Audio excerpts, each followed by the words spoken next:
Fine as in good? Or fine as in meh? Welcome to Decoding TV's coverage of Pluribus Season 1, Episode 4. I'm David Chen here with Patrick Klepek. We're going to share our overall thoughts on the episode and then review and recap everything that happened in the episode. Patrick, also I do want to mention at the very end, we'll share a couple of emails with some theories. Some people might consider the theories to be spoilers. I don't, but we'll save them for the end just in case. Patrick Klepek, what do you think of Episode 4 of the show?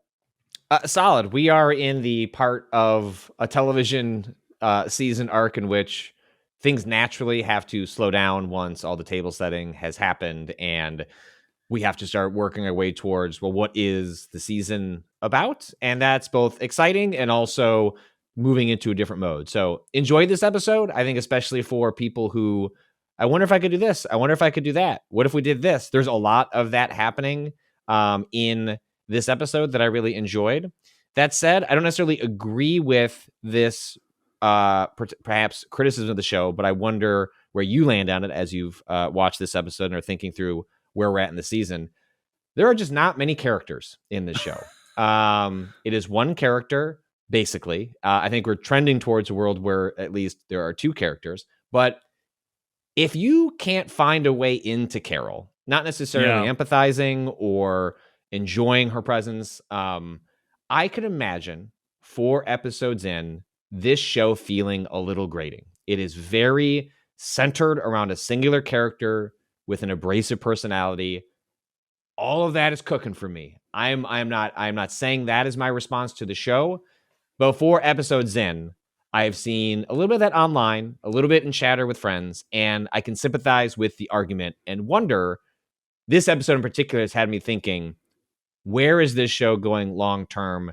Can it survive so centered on a single character reacting to events around her? And it was just sort of food for thought. I enjoyed the episode. I think we maybe have a sense of where this season's arc is going that I'm excited to unpack with you. But I wanted to put that little food for thought into you as you respond and let me know what you thought of this episode. Yeah. It's a great question, Patrick. I mean, overall, I'll say I think this was a very solid episode. I liked it.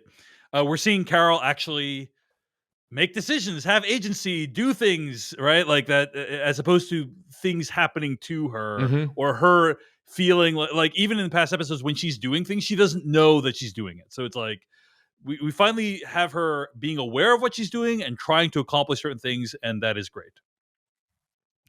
I have seen a lot of dialogue online, discourse online about Carol's likability. And there's multiple layers to this that I just want to unpack very briefly. I guess layer number 1 is Carol unlikable? Some people have pointed out, well, Walter White and Better Call Saul, like those were also assholes, by the way. I don't know if you guys noticed. Bad guys. Bad guys. And like, is there a reason why you don't like Carol? I wonder what could be the difference. Little internalized misogyny, right. I'm sensing. And I definitely think that does exist, right? I think that's like out there. So I'm not denying that exists out there. But so the question of whether or not she's likable or not, like, it's kind of why I use the term abrasive. As right, like abrasive I think she is not a frictionless personality, and I think that's intentional in the show. I think unlikable. You start going down a slippery slope in which there can be like concepts of internal. Like, do you just like wish there was if the same character type, personality type, but it was a man? Would you be able to find your way into the show easier than if it's a woman at the center of it? It's a great question. I think people should like check themselves on that regard. I will say, so layer 1 is she unlikable? In my opinion, yes, she is unlikable, but Agreed. Also so are Tony Soprano and Walter White and like all that stuff. Like many of those characters are also unlikable or have at times been unlikable. So like to me, it's not. I don't really feel that much differently from Carol than all the other characters. The question is whether her being unlikable hurts the show or makes it harder to watch the show or empathize with the show. And for me, it doesn't. For you, it doesn't. But clearly for other people, it does. And I guess my expectations are calibrated in such a way that I expect that Vince Gilligan is going to take me on a journey. And I actually think it's very bold what they're doing with the Carol character, because it would be a different show completely. Like, imagine if like everyone in the world hated each other and then she's the one that's nice, right? Like, that would be a completely different show. But like, the point being, they're starting her off at the place where, in my opinion, she is unlikable. She is more abrasive. She is less pleasant in many ways than what we'd expect from a protagonist. And I also believe they're going to evolve that character. Like, I think that happens in this episode during, we'll get into it, but like the sequence with her filming herself, I think is a peek into yes, what is happening with this character. Absolutely. And also every show that Vince Gilligan has made, specifically Breaking Bad and Better Call Saul, has done that. Like, they started with a character in one place and brought that character to a different place. Now, whether you like starting point, whether you like end point, whatever, like, but point being, the character has transformed. The character has changed. And so I am eager to see where they take the character. But I do think it's, in my opinion, yes, she is unlikable. And also, number two, that is a very bold choice. And I'm curious where they're going to take it. It does not hurt the show for me at all. It's more like, oh, well, like, wow, like, because I think they know how to write likable characters, in my opinion. Like, I think they know how to do that. But or character that's more sympathetic or more relatable. Mm-hmm. I think they know how to do that. So, like, they purposely didn't do that with this character, and I want to understand why, and I think the show will reveal that to us. Go ahead. I agree. I think the distinction I draw there is, though, even in Gilligan's past work, other shows that centralize characters who are friction, abrasive, unlikable, whatever term you want to use, you get a break from them. Right. Like, other things happen. There's other characters for them to bounce off of. And like, this show introduces like a different show, keeps us with another, like, the group of characters we meet that are also, have the same sort of resistance that the Carol has. At this point, like, I do expect those characters to come back, but also they might not. Like, maybe they don't. And whether or not that's we haven't seen ahead. I don't know exactly. I don't know where this show is going. I don't know the presence of those or the lack of presence of those characters. But the show has made a conscious decision to isolate. Like, it's an isolating concept, and even within that isolation, the show has made the creative choice to isolate Carol, and by extension, isolating the viewer. And so, I'm with you. Whatever friction, I don't feel the friction that people are articulating, but whatever friction I do feel in response to Carol, I feel like that is the show purpose. Like, sit with her, like, sit with this feeling. Whatever your like reaction you're having to her is an intentional feeling that the show wants you to have, that in theory will be paid off alongside her emotional arc as the season and the show chugs along. Yeah. I think that's all very well said and well taken. But it has been interesting to see, like, some people are just like off the show immediately because Carol is so unpleasant.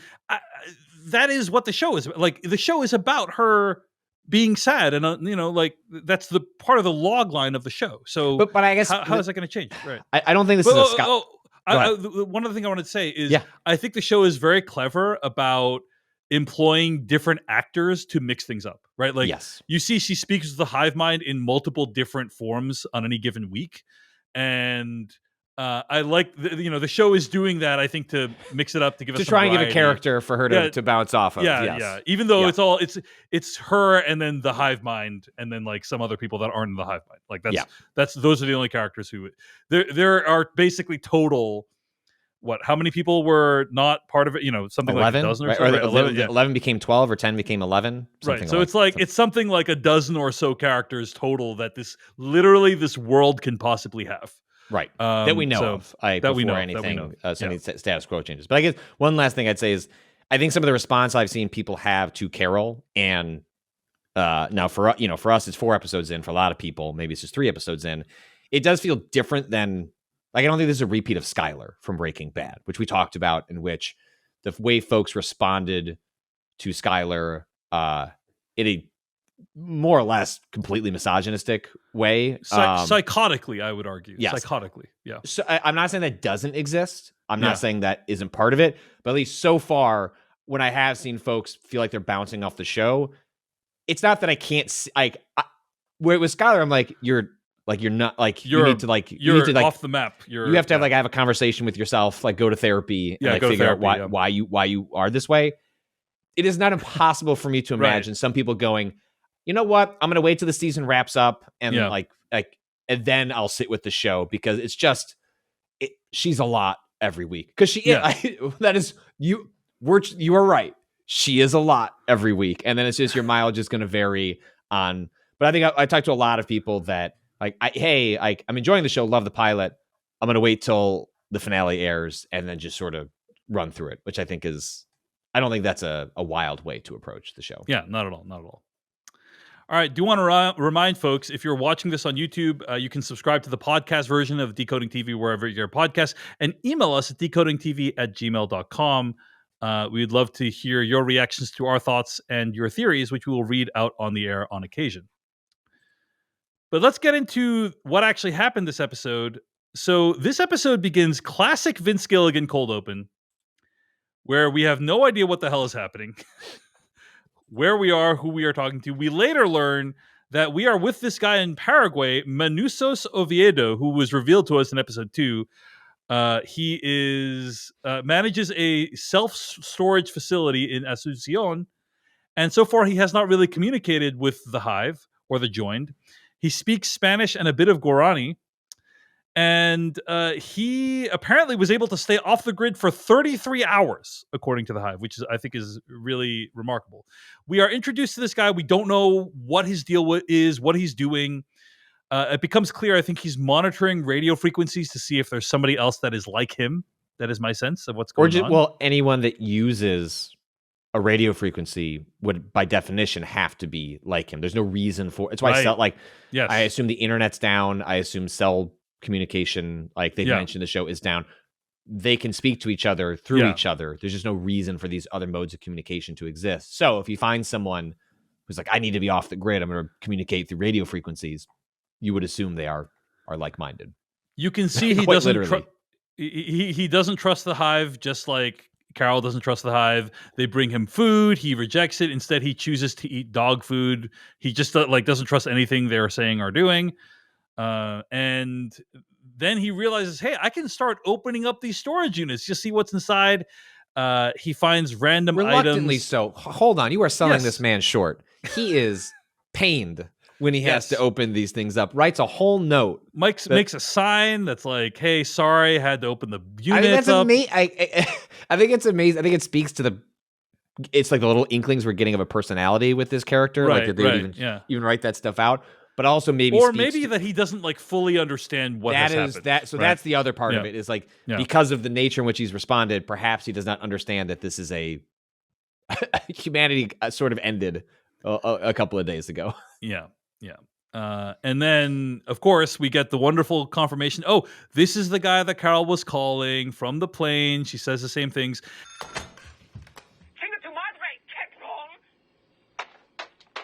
And then when she says, go F your mother, you mother effer, that's when he's like, wait a second. That might be somebody that's different. That might be someone like me. I loved that little, like, the way they're differing perspectives on like why, because in the context we got it with just Carol, it's like, all right, well, is this guy's being a real dick, right? Or like some underground prepper, like great, like this isn't going to be useful, but actually I think this guy's probably incredibly smart and resourceful, and that's an exciting sort of person to add to the toolkit of this show. Well, I'll also say his actions are a lot more understandable from his perspective. Like when he gets the call, it's like, oh, this is probably they're trying to trick me. They're trying to trick me. They have someone speaking as somebody who's bad at Spanish for some reason, and they're trying to trick me. Something. Well, and look at the two. They're these two characters have different moments where they could resist the help of the Joined. Carol, when she's burying Helen, is approached with a bottle of water, and she has similar questions. What's up? What's in this? Are you trying to convert me? She drinks the water. This man, no. I will lick like rotted paste off of a tin can in the garbage before I indulge in what looks like some really delicious food that they have left outside. Oh, they did a good job with it. When he knocks it over, I'm like, there's they're steaming, bro. Like that looks I'll eat it. Yeah. I mean, if you, in this situation, Patrick Klepek, alien invasion body snatcher style situation, you would rather eat food they've prepared than dog food. I think I'm willing to take the risk. I'm more Carol in this regard. Right. I mean, if they're able to convert everyone else and they failed at converting me, it's like, okay, the risk to me is probably minimal. I'm gonna eat those over easy, or I think they look like sunny side up eggs. So anyway, cut to 7 days and 8 hours into Invasion Day, the joining, whatever you want to call it. We'll use the joining. I like calling them the Hive. That's what I use in my notes, so I'll call them the Hive. Anyway, Carol's leaving the hospital. Her car isn't working, so she drives a police car home. And she finds a lot of people are at her house cleaning up the house, including the mayor of the city, which she's still surprised by. But she goes inside and starts taking notes. On the board, you see her notes for Waikaro Book 5. And it was very amusing to look at those notes. You freeze frame it. There's some funny stuff on there. My favorite thing on there is Killer Sand Flea Men. Killer Sand Flea Men. So that was a plot point potentially in the Waikaro Book 5. But she crosses that out and instead writes on the board what I know about them. And she writes 5 things. Number 1, eager to please, would give me an atom bomb. Number 2, can't kill, not even a fly. Number 3, can't play favorites. They like all jerks the same. Number 4, trying to change me, which she puts like stars around because that's a really important one. And number 5, weirdly honest. And then later she writes she writes can't lie later, right? So she has a conversation with an individual by the name of Lawrence J. Kless, or Larry to his friends, and then starts testing the boundaries of what the Hive can do. And I really love this scene because, she now that they've given her a grenade, they give her an atom bomb. She's like, I want to understand, like, what are these creatures capable of? Can they lie? Can they say negative things? Like, what can they do? And I think it's a great chat. So she starts by asking, do you like my books? And she asks if they think her work is as good as Shakespeare's. And they say it's equally wonderful. Equally wonderful. It's equally wonderful. Mm-hmm. And then she asks what Helen thought of the books. And then it's like, oh, the tone changes considerably because they don't really say what Helen thought of the books. They start talking around it. They say things like, Helen loved you very much. She thought they were harmless. Brutal, by the way. Brutal. Yeah. And then it gets more brutal because she asks what Helen thought of the unpublished novel. Helen thought it was fine. Only read what, the first 2 chapters and then skipped to the end? First 100 pages or so, and then there was 400 pages in it. I mean, Patrick Klepek, here's a question for you: is if your significant other had been absorbed into an alien hive mind, okay, would you use that as an opportunity to find out what they really thought of your work? No, because me neither. It's a terrible idea. Well, this is the nature. I mean, again, this is part of what the show. I mean, this is part of what the show is about. Is Helen may have thought that Carol's work was sort of shallow, but she loved her, and she loved her because she loved doing what she did. And even if she thought the book she was writing was bad, she knew it was going to make Carol happy, and she wants Carol to be happy. So, she's doing her job as a partner, as a loving individual, which is everything about there, which is of course, it's gut wrenching to hear, is just in a weird way an expression of the love that Helen had for Carol. And so, no, I don't. That those are not the questions I would be asking. It's like what were the questions, Patrick? I'm curious. Oh, I don't know. Let's say, I couldn't, talk to my mom again. It's like tell me a story about Christmas, when we were, you know what I mean? I think it would be essentially what is, if to use the AI analogy, an LLM good for is tell me about Christmas 1996 and what you remember about. I think as a nostalgia machine, I think stuff like that would be useful. Finding out what did my father really think about the fact that I wrote about video games for a living? I don't need I don't what good can be gained out of it. Now that said, the most charitable way to look at it is Carol is testing what the creature or what the hive is capable of saying to her. Right? Well, she's doing both, right?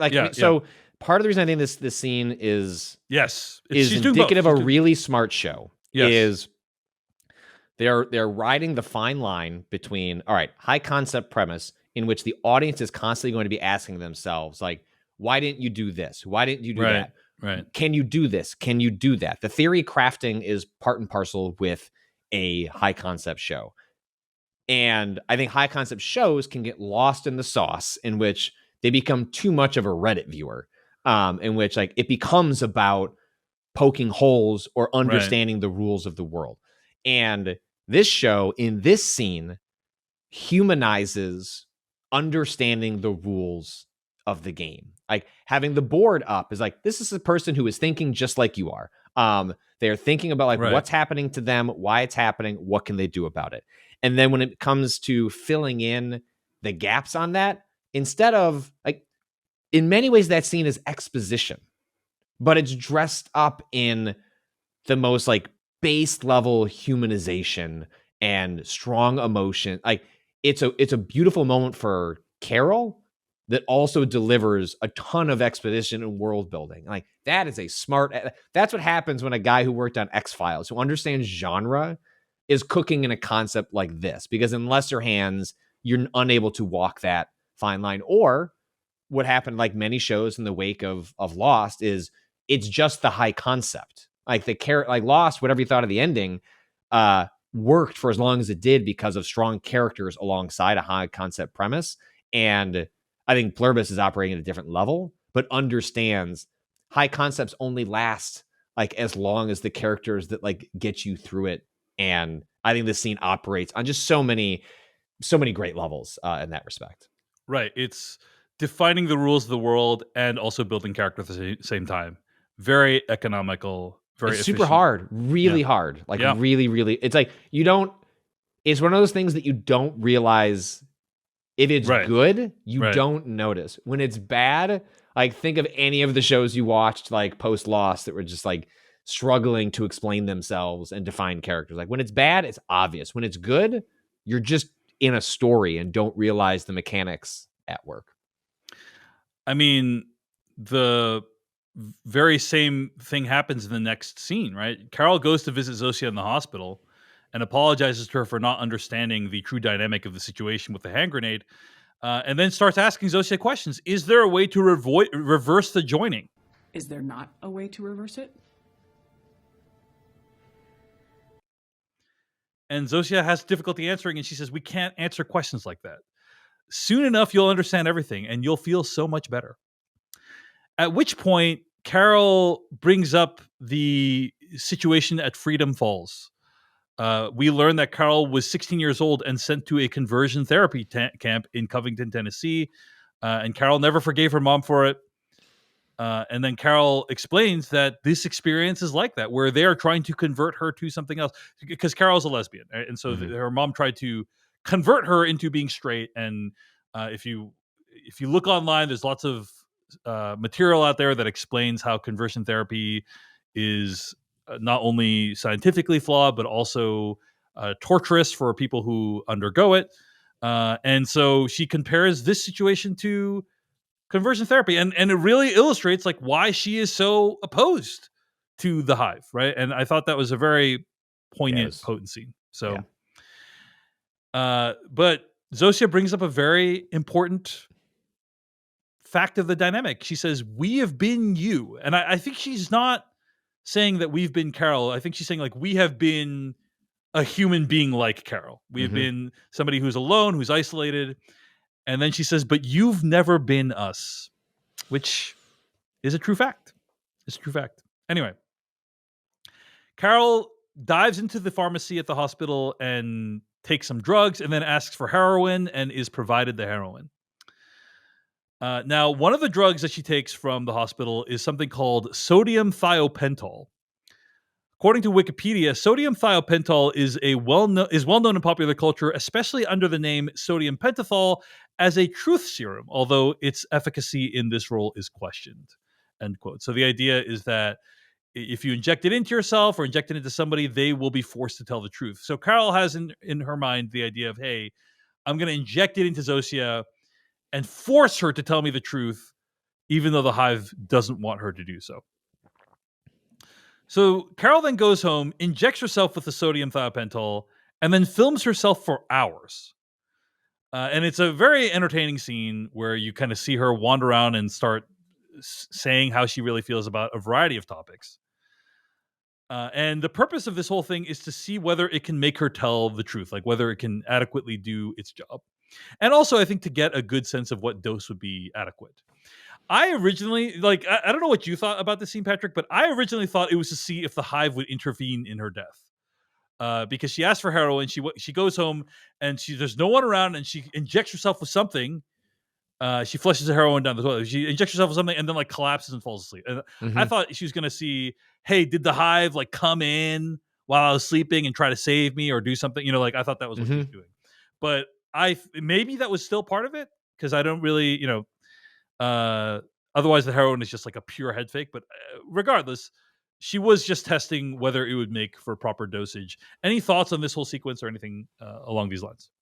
It didn't occur to me that she was trying to test the boundaries of like what I sort of picked up what the show was putting down. I'm like, oh, the only way she can get the proper medical equipment is to say that she wants to shoot heroin. Otherwise, perhaps they are that's fair going to pick up on, like, it's still unclear They how would figure out what her plan is. Well, that's, I think it remains in the show unclear, like, what is their capacity for reasoning, suspicion, you know what I mean? Like that, like it's kind of like, can they put things together by intuition, or is it just what they blanketly observe or feel through others? So that that's kind of how I sensed it from the show. Fair. So then, I mean, worth pointing out a couple things about the segment that she films by herself. I mean, she obviously is still very distraught about things, and that comes through. You also learn that she thinks that Zosia is very effable. Anne? Why is she got to be so goddamn fuckable? So that is a dynamic that I think I think we all kind of knew that. I don't know if you got that, but I think we all knew that she probably found Zosia to be attractive. But now we have confirmation, and she's like embarrassed by the way she says it is just so funny. Yeah, just so goddamn fuckable. Yeah, it's very funny. Yeah. So, and this is like some of the closest access we have had to what Carol is actually experiencing, because I think she largely doesn't want to share this with the Hive Mind, right? Well, I'm not sure she's experiencing it. That's sort of I think actually that's the point of the scene is she has been propulsed from the jump from her partner dies, like in one of the most, like, in her arms, like a true trauma, amidst the collective collapse of the planet Earth by an alien virus invasion, the joining. It makes sense that she's going to be fixated on that for the moment. And burying her body is a expression of grief, but is also a practical matter, right? Like, she's starting to smell after, like, I think there's a scene we get with Helen's body where like a fly is like gathering around her in the backyard when she's trying to excavate, deep enough into the earth in order to put her body there. Like, grief is a process, and you can distract oneself from grief. And I think she has been distracted from grief. There's a reason that people feel more emotions when they take drugs, like when they drink or get high. And this is something that happens to her when she takes this truth serum. It's like, it's not necessarily, I guess we'd call it an emotional truth. Her guard is let down, and she is sort of forced to experience what her body, her mind is going through, because she is stripped of the overwhelming sense of the weight of the world on her shoulders to like do something about what's happened. But when, the equivalent of getting tanked on alcohol kicks in intravenously, what's actually there is like a suffering person who, when they think about their partner for more than a moment with an opportunity to actually feel it, essentially collapses from the overwhelming sense of it all.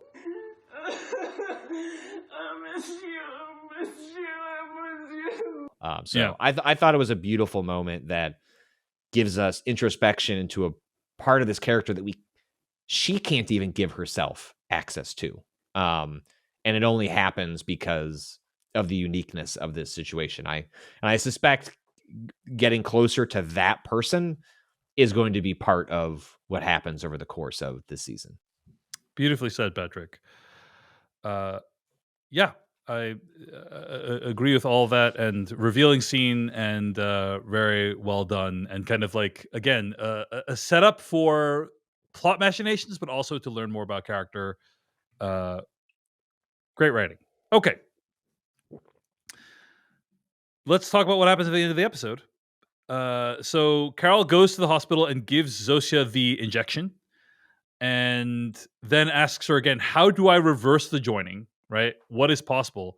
How do I end this thing? You already told me it's possible. And Zosia at first seems like she might be being honest and be able to tell Carol the answer, but then many of the joined surround them and start chanting, please, Carol, please, like imploring her to stop doing what she's doing. Tell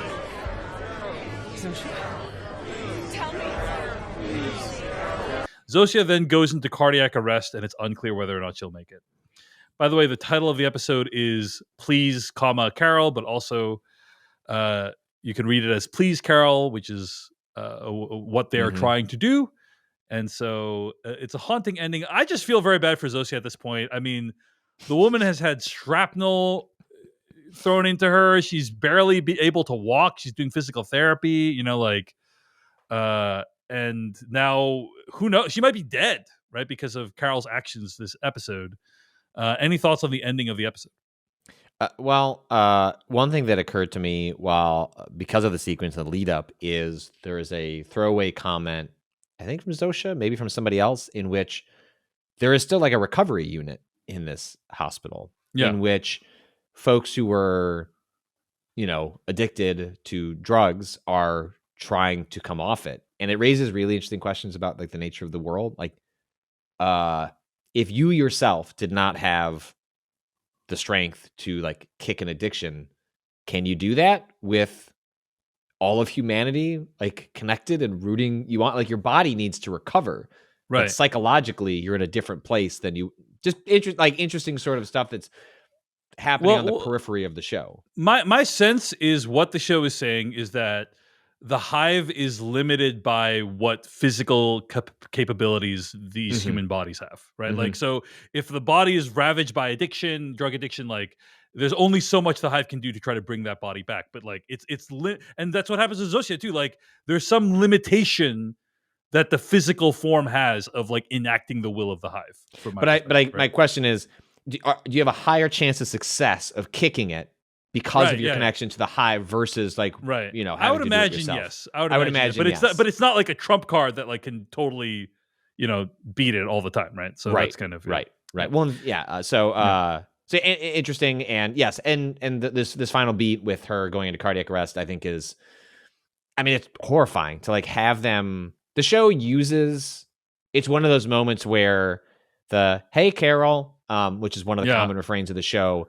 Sort of like the joined addressing her in unison is used in a very Invasion of the Body Snatch. Right. Like it's used in a tormentative sort of upsetting horror sort of way. And so it really is like, like when the show finally cut to black and like the credits started rolling, I was like, oh, thank God. Like I don't want to be, I don't want to be there anymore. So because I suspect she survives though. It's this, me too. It's this dynamic where they really disapprove of what she's doing, but they're not going to hurt her.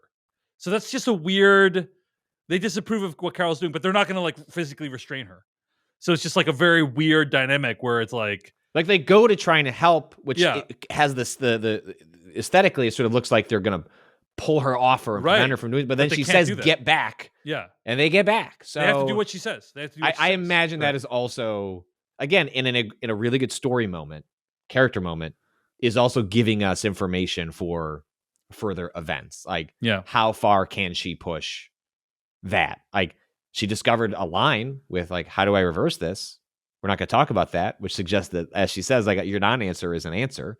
And here, how far can you push, a fellow member of the joined before they will intervene? I suspect Carol will push that to its limits. I think what also is potentially implied is like trying to separate someone from the joined or separate their will from the joined is potentially fatal, right? And that's kind of another big reveal. So anyway, we both think she survives, but either way, a lot of intriguing possibilities brought up in this episode of Pluribus. Couple of follow-ups I wanted to mention about this episode before we move off of this episode and move to some feedback. One is a lot of people did say, hey, Carol has had some really traumatizing events. She's lost a loved one. She's also drunk, and that's why her not thinking that it was a real grenade is reasonable, and I think that's fine. I don't feel super strongly about it. My comments last episode about saying, hey, why don't you understand that? Why doesn't Carol understand what's going on yet? In my opinion, it would have been obvious by that. Like, the whole Sprouts coming to life. It's like, really, you don't think they're going to bring you anything you want at this point? But like, other people felt differently about it. I just wanted to acknowledge that.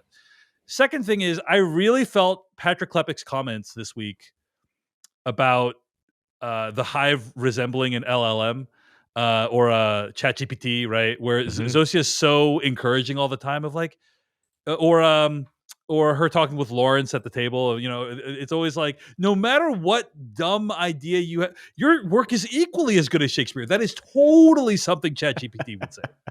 What do you love about them? Everything. Your books are an expression of you. Right? And there's something like incredibly cheerful and endlessly encouraging in a way that feels extremely inauthentic about how chatbots interact with us that I think this show managed to capture. It's not like a one-to-one metaphor, but every now and then it's like, oh wow, that really does feel like ChatGPT. When it feels like you treat a child. Like, that's a wonderful drawing. Yes. Like, did you see how that kid drew a face? Like, Jesus Christ. But ChatGPT, they've had to tune how encouraging it is because in general, it wants to please you. No matter what you say, what you feed into it, in general, it wants to please engineered to want to play. Like, this is a conscious choice made on the right. Because they know that if it's pleased you, you'll want to come back and use it more. Right? Yeah, it's like straight. Like it is understandable, if upsetting, right, that a lot of people become accustomed to a robot that will give you compliments and see you in the most positive light. Which is not necessarily how interactions would work with the rest of society. Yeah. But read in that light, that's one way you could see Carol's actions as virtuous, is she's trying to resist assimilation, right? So, okay. Let's get to comments and reactions to last week's episode. emark8928 at our YouTube channel, youtube.com/etdecodingtv writes, there's this dichotomy emerging where the Hive alternates between roles in an abusive relationship. On the one hand, they come in, they destroy Carol's world, and say if she gets mad about it, they will literally die. On the other, they are justifiably terrified of what happens when Carol loses her temper. They will do anything to make her happy so that she won't hurt them, but they don't really know what makes her happy, so they'll try just about anything out of desperation, end quote. I thought that was kind of an interesting way to look at the show, of like, both sides of the abusive relationship are there. The show does need to invent ways for Carol to approve of what the Hive is doing so that the Hive can demonstrate its power in the show. Like, as an example, she goes home, she says, why are you, fixing my house? And they said, you authorized us to. Footage not found. Because there's a scene where they ask her in the ambulance and she kind of absentmindedly nods. And so they're like, the way they phrased that was extremely, like, in a moment of extreme duress, we asked if we wanted us to clean it up. And you kind of sort of nodded. And I do wonder, that feels like a very throwaway exchange, like in the moment, in a show that is not often very funny, but that moment is very funny. Side note, apparently when she says hello to the mayor of Albuquerque, that is the actual mayor of Albuquerque. Thank you for your vote. In that amazing scene, which is pretty cool. Incredible. But I do wonder if, yes, the Hive wants to please and respond to Carol's demands, requests. They did leave like room for interpretation. They're like, we interpreted what you said to Right, mean right. this.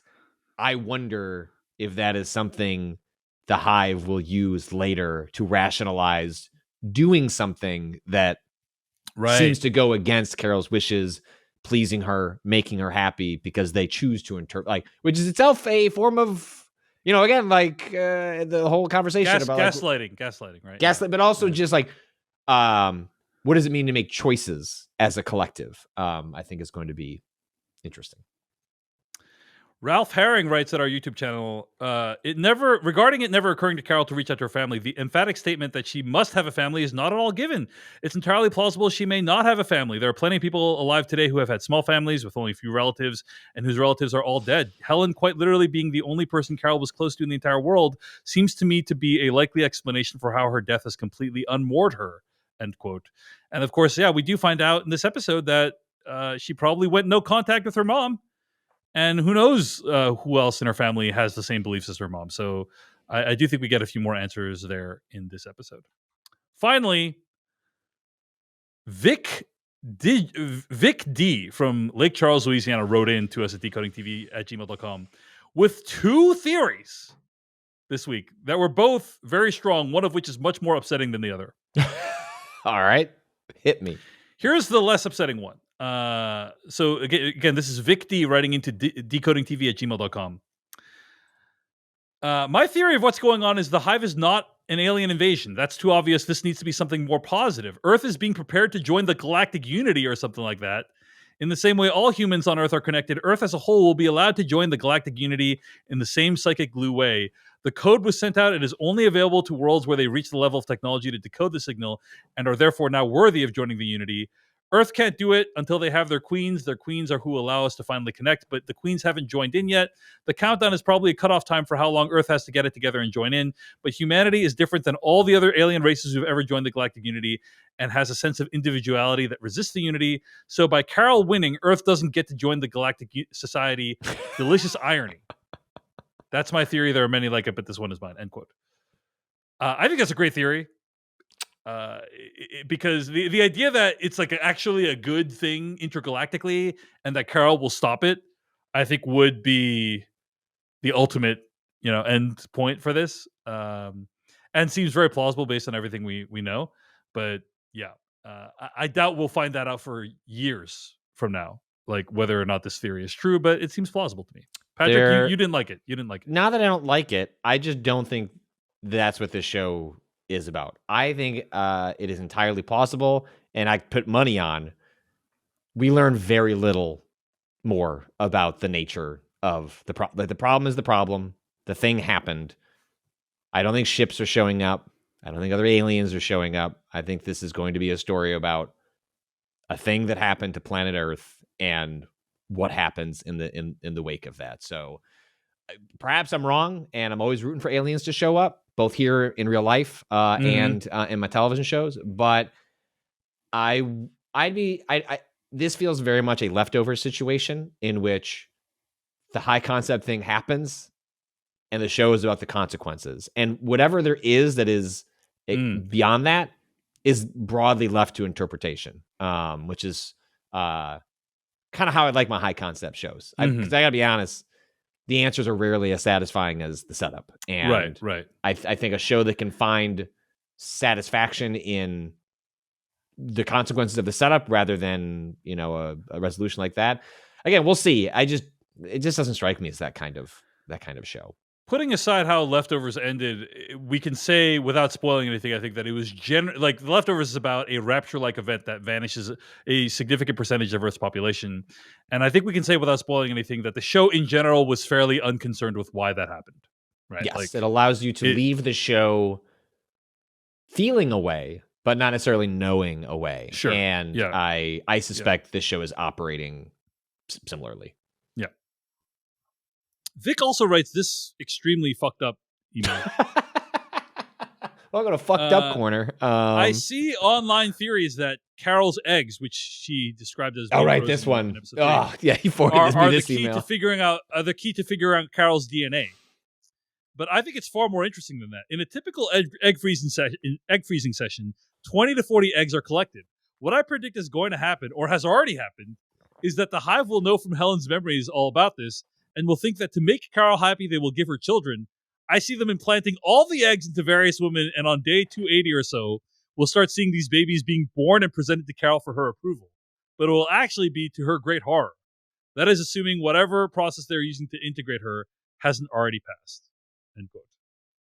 So that is horrifying. Horrifying. Once I read that theory, and you start to think about, like, what do we know about the show? We know it is a 2-season order from Apple. We don't know if anything has changed. That was what it was ordered, like when the show was conceived, bought by Apple, 2 seasons, but not necessarily as in a mini-series type. It was just like, hey, we're purchasing, go make 2 seasons of the show. And now, having watched the show, like, what kind of cliffhanger?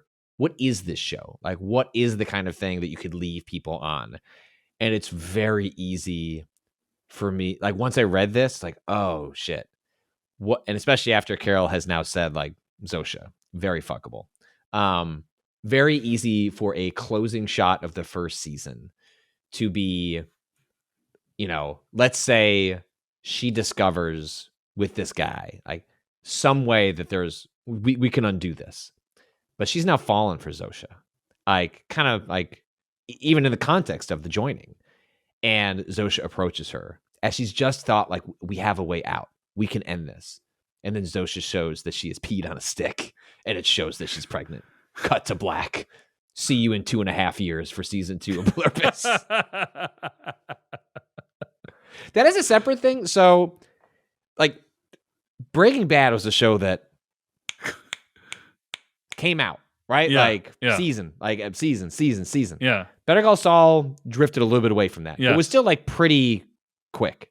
Fascinated to see if Pluribus runs into the same sorts of production issues that, like, other shows have had. But that's an aside. What do you make of my cliffhanger theory? I think it's possible. Anything is possible at this point. I still don't. We're still so early on. We don't really know kind of what type of show it is, in my opinion. So would the show do something this horrifying? Like, I think it's in the realm of possibility. It's in the realm of possibility. I mean, this is horrifying stuff, right? And I guess we've seen stuff like that on the show already, but like maybe not the version described here. Maybe not, but the idea of her complicating the relationship with autonomy, Zosha, yes, like being taken away from her in some way, is like. Well, and also, we saw we don't know the logistics of what happens to a new child born as part of the joining, because the first child born after the joining would be if you're using the the AI analogy, like, AI can't create anything. It can only be an amalgam of what came before, what it's ingested, what it's stolen, so to speak. Is that what happens to a child that is born post the joining? We know from the pilot that that there are babies that are part of the joining, and it does impact them, right? Like, Carol is distressed to see a child going through, like, the shaking as they transition and become part of. Does the baby survive? We don't even know that. Right? We have not seen babies since, right? I don't think we have seen babies since. I agree with you. I don't recall seeing a baby. We've seen children. Is this a Peacemaker situation? Like, someone start going through the frames. Have we seen a baby? It's possible we've seen a baby. So I apologize if we've seen a baby, but someone please rip that audio out of, like, put that in a soundboard. Anyway, anything's possible at this point, but I wanted to share that truly effed up prediction because I think we like those kinds of things here. Email yours into decodingtv@gmail.com or comment at youtube.com/@decoding. Hey everyone, David Chen here. Thank you so much for watching that video from Decoding TV. If you want to get an audio version of the show, all you got to do is go to podcast.decodingtv.com. And if you want to support what we do, get ad-free episodes of the podcast and also bonus episodes of the podcast, go to decodingtv.com and become a paid member. Of course, you can also like and subscribe for more. We appreciate it. Thanks. See you later.